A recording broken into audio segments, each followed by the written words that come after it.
Hello and welcome to the Gaggle Bobble Challenge, and if necessary, destroy media narratives. I'm George Szamuely. With me today, of course, is co-founder of the Gaggle, Peter Lavelle. So, Peter, we're a couple of hours into a breaking story, which is now becoming a habit here at the Gaggle, and it seems as if the helicopter carrying Iran's president has crashed. It's crashed in a mountainous region in Azerbaijan, and at the moment, as things stand, the prognosis is not looking good as to whether the Iranian president. And as we're speaking right Yeah. now, I seriously doubt that we'll be able to have breaking news even in a few hours' time, because it was in a mountainous region bordering Azerbaijan. Right. I saw some of the footage. You can't see much beyond your hand, Right. and there's no GPS, so the Right. prognosis is very bad. Prognosis is not good. But the one thing that adds adds a kind of a resonance to the story is that only a few weeks ago, Iran and Israel were exchanging missile attacks against one another, and we're on the brink of going to war. We have no means of knowing whether there was anything suspicious about this or there was any foul play involved. That is, has anything to do with Israel or anyone else. It could well just be an accident. Nonetheless, nonetheless, there will be people who are going to ask questions, and there will be very serious inquiries made as to whether this was indeed simply an accident due to fog, or whether something else had happened. And we must also keep in mind that there is really no love lost between Iran and Azerbaijan. There hasn't been for many, many years. There's, of course, a substantial Azeri population in Iran. And with this conflict between Azerbaijan and Armenia, Iran has taken very decisively the side of Armenia and is extremely unhappy, and made it very clear it's extremely unhappy by any moves by Azerbaijan to create a land corridor between the two parts of Azerbaijan that are separated by Armenia. And Iran has more or less suggested that if Azerbaijan goes down this path, that could be a casus belli for Iran. And now we have another shoe that can drop. Do you want to take that shoe, or do you want to let me go? You go ahead with the other shoe. To add on what George has said, what is over the last couple of years, who is the single most important power helping Azerbaijan in its Armenian campaign? The state of Israel. Okay, and Azerbaijan also provides oil for Israel. I mean, that's where Israel gets its oil. That's the quid pro quo. So exactly. Here we have. So we're just putting it on the chess table, everybody. Right. These different pieces. Now, again, we're very cautious here, unlike many. We're putting the pieces on the table.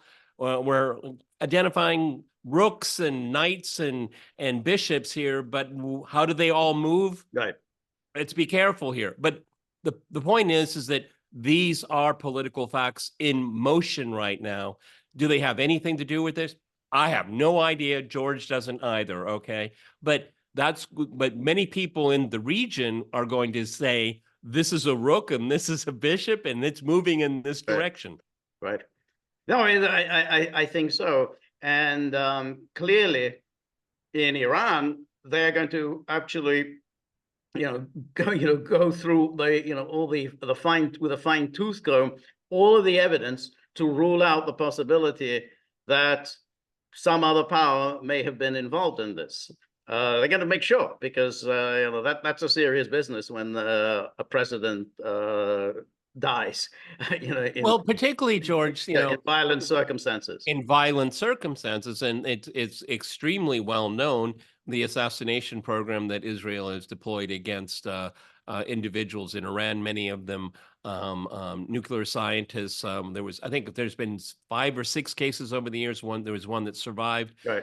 So this is something that is a part of policy on the part of the Israelis. So You're right. George is absolutely right here. What they're going to do is they're going to work backwards. Like how much of it is it the fog? How much of it was American sanctions since 1979 on Iranian aviation? Okay, which we've heard plenty of tragic stories, unfortunately, about that. They're going to go down that ladder and they're going to separate everything out, and then they're going to draw a conclusion. Right. But I mean, in the beginning of April, that was a Cuban Missile Crisis in the Middle East. Right. No, that's right. Well, I'm sure countries will help. I mean, I'm sure Russia is going to help Iran out to whatever extent it can to locate the president. As you say, it's a difficult endeavor, but Russia has resources to do something like that. But obviously, we're going to have to see. But the investigation is almost certainly, well into it. I mean, they're going to go through, the helicopter engine, who had access to the engine beforehand, and all of the things that you remember, from all the Colombo episodes. You have to go through everything with a fine tooth comb to rule out the possibility of foul play. Yeah, and if in fact there's been no official declaration of the president dead yet, so we're not going to jump ahead of that, obviously. But if in fact the president is dead, there will have to be elections in 50 days in Iran, and these are very important times. I mean, Iran has shown flex its muscles for the first time. I mean, it's something extraordinary for George and I seeing Iran attack Israel directly, not through proxies, not indirectly, not Hezbollah, et cetera, as we're always told. Before I forget about it, George, I hate to say this, but these are the times we live in. I can think of a number of Western politicians are cheering right now. That's their moral compass. Okay, one less Iranian is all the better. We're going to hear this. I'm going to hear this on CNN and Fox News and BBC, and it's really, really disgusting. No, that's right. But going back to whether we can rule out suspects, we have to keep in mind that when Israel retaliated against Iran's retaliation, we were all struck by how measured it was. It's just, that's not like Israel to be that measured. And so we always wonder, well, is this it, or is there something else coming up on the back burner?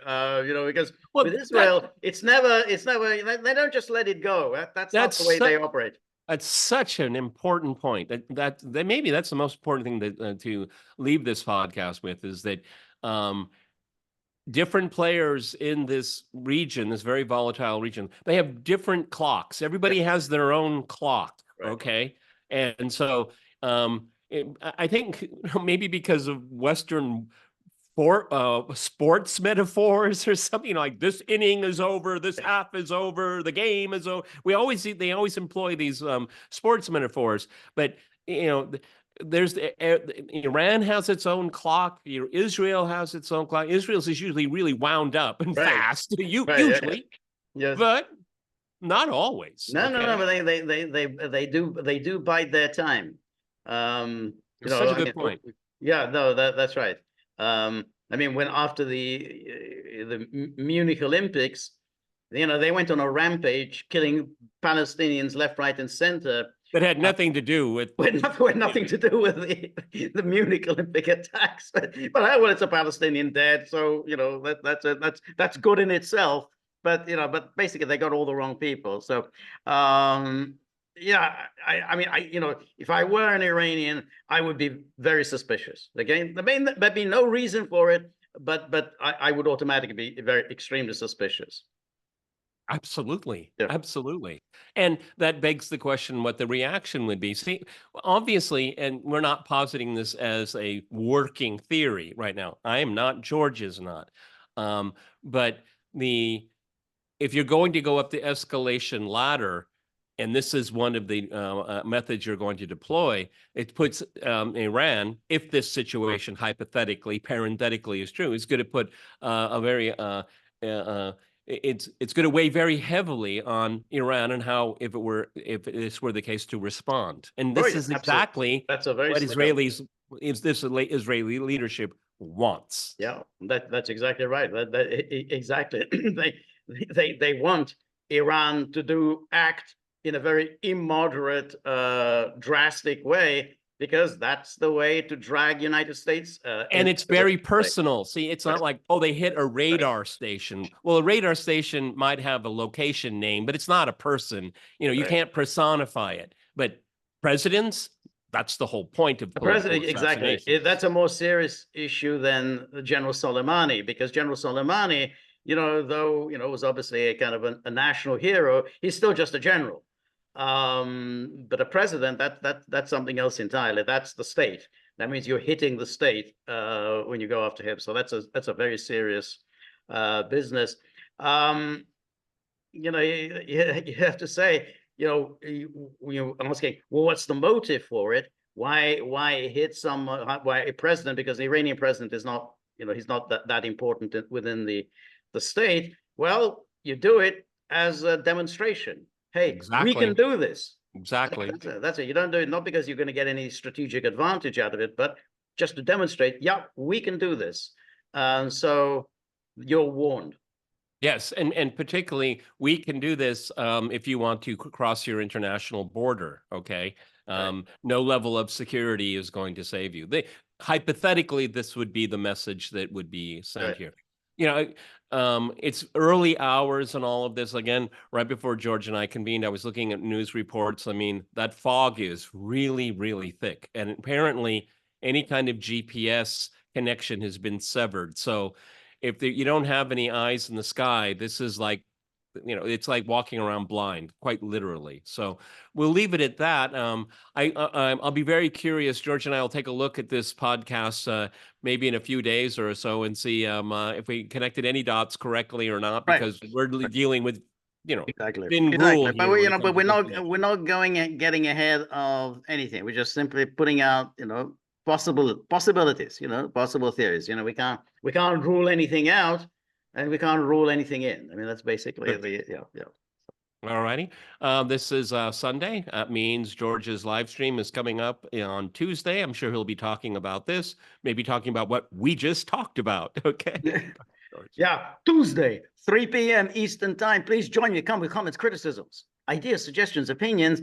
On the way out the door, think about Peter's dogs, who just don't even bother showing up anymore. We're so disgusted, we just can't take it anymore. And we've got. He's more involved with my slippers. Yeah, well, exactly. Slippers are more important than this. So if you want to see them again, and who knows, I don't know, I do, but some people do. If you want to see them again, then it'd be a good idea to put a few coins into the tip jar. That might put them in a better mood.